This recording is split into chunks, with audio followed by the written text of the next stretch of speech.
ආයිබෝවන් වණක්කම් අස්සලාම් වලයිකම්. ඉතින් පහුගිය දවස්වල ඔයගොල්ලන්ට මුහුණ දෙන්න ඇතිනේ තෙල් අර්බුදයක්. ෂෙඩ් වල තෙල් නැහැ. ඉතින් මේකට මොකක්ද හේතුව? මේකට හේතුනේ තෙල් ෂෙඩ් වලට යන කමිෂන් එක පිළිබඳ ප්‍රශ්නයක්. ඉතින් මේ ප්‍රශ්නේ වගේම ලංකාව පුරා තෙල් ඩිස්ට්‍රිබියුෂන් වෙන ප්‍රොසෙස් එක ගැන අපි මේ වීඩියෝ එකෙන් කතා කරමු.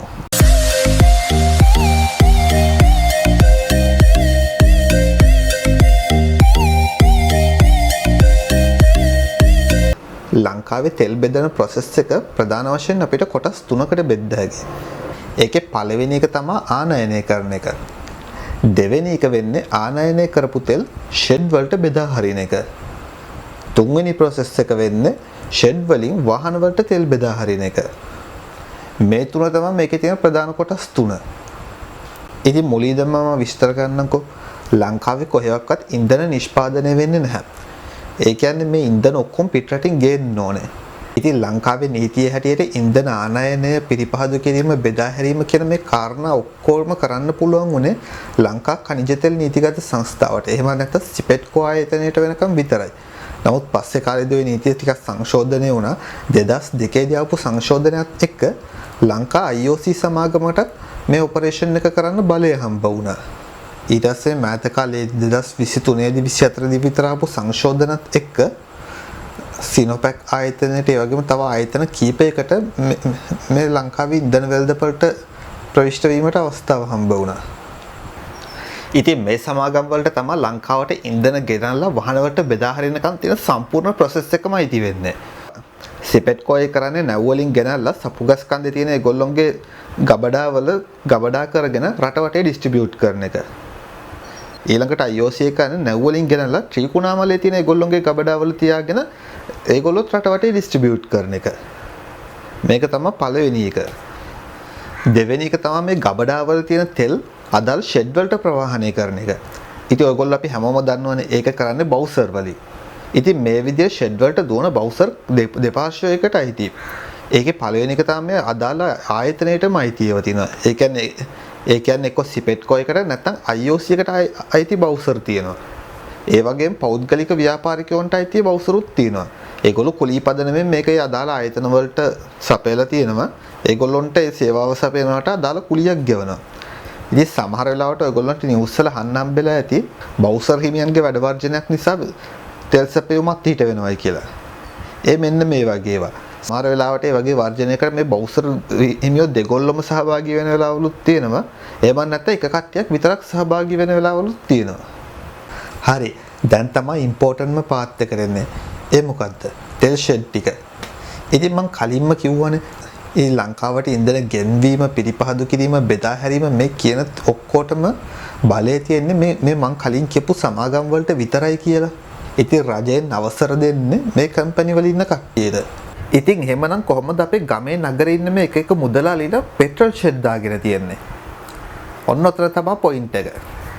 මෙහෙම දෙයක් හිතන්න මේ IOC එකයි සිපෙට්කෝ එකයි ලංකාව වටේම ෂෙඩ් දාන්න ගියොත් මොකද වෙන්නේ? ලංකාව වටේ ෂෙඩ් 1000ක් 1500ක් ඕපන් කරන්න ගියොත් ඒගොල්ලන්ට ලොකු ගාණක් ඉන්වෙස්ට් කරන්න වෙනවා. ඒ විතරක් නෙමෙයි මේ ෂෙඩ් 1000 2000ෙම ඔපරේෂන් එක බලන්න ගියොත් ඒගොල්ලන්ට ලොකු කාලයක් වැය කරන්නත් වෙනවා. ඉතින් ඒක නිසා මේගොල්ලෝ මොකද කරන්නේ? මේගොල්ලෝ ලංකාව වටේ ඉන්න බිස්නස්මන්ලව එකතු කරගෙන හදනවා ෆ්‍රැන්චයිසි මොඩල් එකේ බිස්නස් එකක්. ඒ කියන්නේ මොකක්ද? ඔයාගේ සල්ලි වියදම් කරලා පෙට්‍රල් ෂෙඩ් එකක් කන්ස්ට්‍රක්ට් කරන්න අපි ඇවිල්ලා ඒකට අපේ තෙල් ටික දානවා.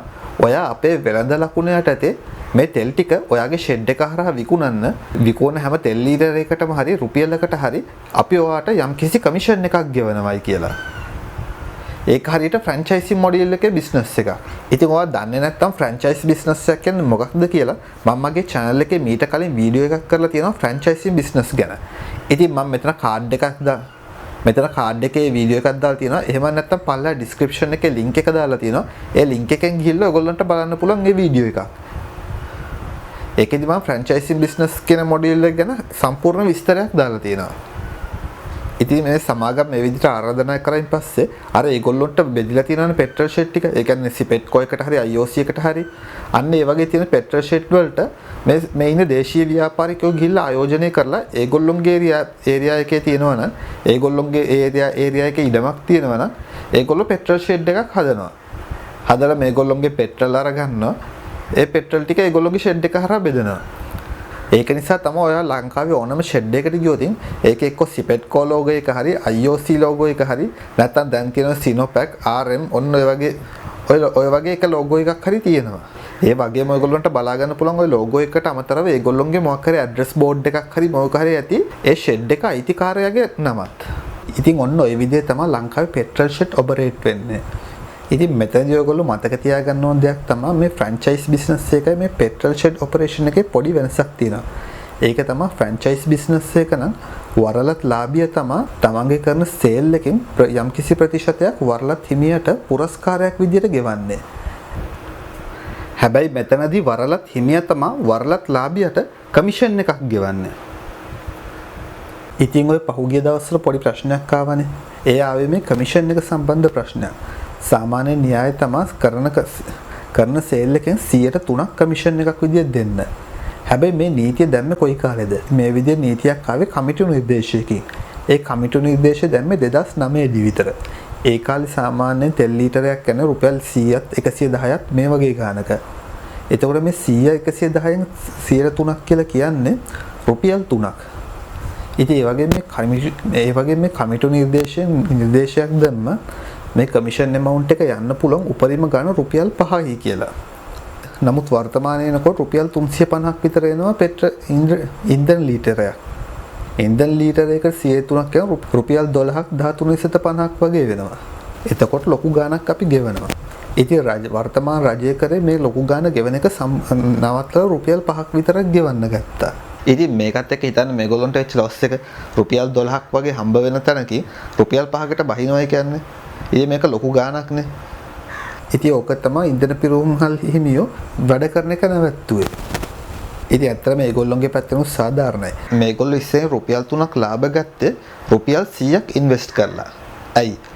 ඒ කාලේ සාමාන්‍ය ඉන්ධන ලීටරයක් තිබ්බ රුපියල් 100ත් 110ත් අතර වගේ ගාණක්නේ. එතකොට ඒගොල්ලෝ බිස්නස් එක කියන්නේ මොකද්ද?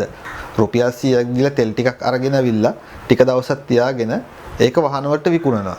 ඒකට රුපියල් 3ක් හම්බෙනවා. එතකොට ආයෝජනය කරපු ගාන වෙන්නේ අර තෙල් ටික ගේන්න යන රුපියල් 100. අර රුපියල් 100ට තමයි රුපියල් 3ක් හම්බෙන්නේ. නමුත් දැන් එහෙම නැහැනේ. නමුත් දැන් තෙල් ලීටරයක් රුපියල් 300ක් 350ක් වගේ වෙනවා. එතකොට මෙයා කීයක් ඉන්වෙස්ට් කරන්න ඕනද? එයා මේ බිස්නස් එක කරගෙන යන්න නම් රුපියල් 350ක් ඉන්වෙස්ට් කරන්න ඕන. ඉතින් කලින් රුපියල් 100ක් ඉන්වෙස්ට් කළත් රුපියල් 3ක් හම්බෙනවා. 3යි නම් හම්බෙන්නේ. දැන් 350ක් ඉන්වෙස්ට් කළත් රුපියල් 3යි නම් හම්බෙන්නේ. ඒක පාඩුයිනේ. එයාගේ වර්කින් කැපිටල් කොස්ට් එක කවර් කරගන්නවත් ඒක ප්‍රමාණවත් නැහැ. ඒකින්ද මගේ නම් මතය රජය මේ දෙක අතර මැද ගානක්. ඒ කියන්නේ රුපියල් 13කට අඩුවෙන් රුපියල් 5කට වැඩියෙන් දෙගොල්ලොම ඇග්‍රී වෙන ගානකට මේක ගේන්න ඕන. ඉතින් මම හිතනවා ඔයගොල්ලන්ට මේ වීඩියෝ එකේ ලංකාවේ ෆුවල් සප්ලයි එක ගැන හොඳ පැහැදිලි දල අවබෝධයක් ලැබෙන්නේ නැති කියලා. ඉතින් වීඩියෝ එක කොහොමද දන්නේ? පල්ලයි කමෙන්ට් එකකින් දාගෙන යන්න අමතක කරන්නත් එපා.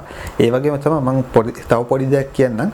මේ වීඩියෝ එකේ ඇවිල්ලා අපි කියපු දේවල් වල වැරදි තියෙන්න පුළුවන්. මොකද අපි මේක කතා කරන භාෂාවෙන් කිව්වේ සමහර නීතිමය කරුණු පරිපාලනමය කරුණු ටිකක් වැරදි වෙන්න පුළුවන්. සමහර විට ඔයා දන්නේ නැති. අන්න ඒ වගේ දේවල් තියෙනවා නම් පල්ලයි කමෙන්ට් එකකින් දාන්න. ඔයගොල්ලෝගේ අදහස් වලට මේ වීඩියෝ එක විවෘතයි. ඉතින් මම මගේ මේ channel එක හරහා කතා කරන්නේ මේ වගේ business commerce sector එකට අදාළ වෙන දේවල්. ආට YouTube එකට ගිහිල්ලා SL commerce කියන මගේ channel එකට ගියා නම් මේ වෙනකම් මම කරලා තියෙන ඔක්කොම videos ටික බලා ගන්න පුළුවන්. ඉතින් මේ videos ටික බලලා හිතනවා නම් මගේ channel එකෙන් ඔයාලට මොකක් හරි දෙයක් වැදගත් වෙයි කියලා අනිවාර්යයෙන්ම අපිව subscribe කරන් යන්න අමතක කරන්නත් එපා. ඉතින් මේ වගේම තවත් හොඳ වීඩියෝ එකකින් ආපහු ඔයගොල්ලෝ හම්බෙන්නම්. එතකන් ඔයගොල්ලෝ ඔක්කොන්ට goodbye, ciao, God bless.